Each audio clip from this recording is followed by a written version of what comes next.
warahmatullahi wabarakatuh. Perkenalkan, nama saya Dewi Febriani dengan NIM 09105804230068. Kelas B semester 3 Prodi Administrasi Publik. Nah, pada kesempatan kali ini saya ingin menjelaskan lingkungan internal yang meliputi lingkungan fisik, lingkungan sosial, dan lingkungan ekonomi domestik. Yang pertama, lingkungan fisik.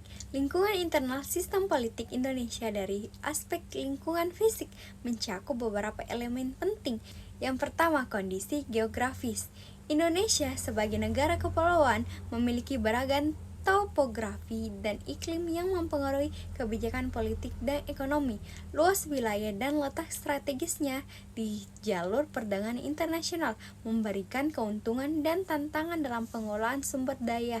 Nah, yang kedua itu sumber kekayaan alam. Sumber daya alam, terutama migas dan non-migas, menjadi pilar ekonomi yang penting. Pengelola yang efektif dari sumber daya ini dapat mendukung pembangunan, tetapi juga menimbulkan konflik kepentingan dan ketidakadilan distribusi. Nah, yang ketiga itu kondisi demografi. Komposisi demografi yang beragam termasuk suku, agama, dan budaya mempengaruhi dinamika sosial dan politik. Ketidakmerataan dalam akses pendidikan dan ekonomi dapat memicu ketegangan sosial. Yang keempat, lingkungan sosial. Interaksi sosial antara kelompok masyarakat berperan dalam membentuk opini publik dan partisipasi politik. Keterlibatan masyarakat dalam proses politik sangat dipengaruhi oleh kondisi sosial budaya. Nah, yang kelima itu lingkungan politik. Stabilitas politik dipengaruhi oleh interaksi antara pemerintah dan masyarakat. Ketidakpuasan terhadap kebijakan pemerintah dapat memicu protes atau gerakan sosial. Dan yang keenam, lingkungan sosial budaya. Nilai-nilai budaya yang beragam membentuk cara pandang masyarakat terhadap politik.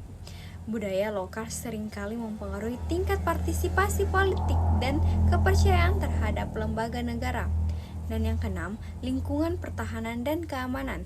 Keamanan nasional sangat dipengaruhi oleh kondisi sosial politik. Ketidakpuasan masyarakat dapat mengancam stabilitas keamanan, sehingga diperlukan strategi yang inklusif untuk menjaga ketahanan negara. Selanjutnya, lingkungan sosial dalam sistem politik Indonesia mencakup beberapa elemen penting. Yang pertama, lingkungan politik. Politik di Indonesia seringkali dipengaruhi oleh kepentingan ekonomi dan kekuasaan. Isu lingkungan sering terabaikan dalam agenda politik meskipun memiliki dampak signifikan terhadap kebijakan publik dan kesejahteraan masyarakat. Yang kedua, lingkungan sosial budaya. Budaya masyarakat yang beragam berperan penting dalam membentuk perilaku politik. Keterlibatan masyarakat dalam isu lingkungan dapat mendorong partai politik untuk mengadopsi agenda perlindungan lingkungan, terutama di kalangan pemilih muda yang semakin sadar akan pentingnya isu ini. Yang ketiga, lingkungan HAMKAM. Kondisi keamanan dan pertahanan juga dipengaruhi oleh stabilitas sosial.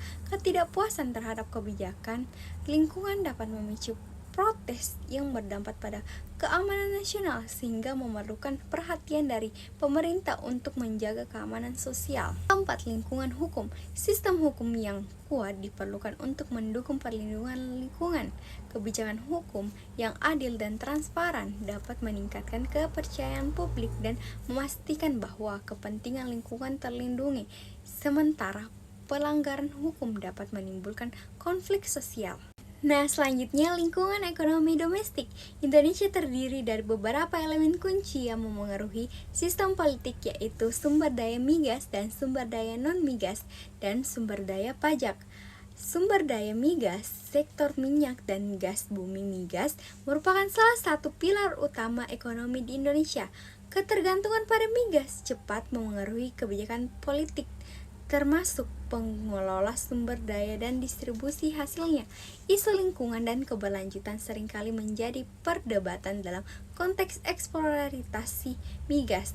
Sumber daya non-migas. Sumber daya non-migas seperti pertanian, industri, dan sektor jasa juga penting untuk pertumbuhan ekonomi. Kebijakan yang mendukung sektor ini dapat meningkatkan kesejahteraan masyarakat dan stabilitas politik.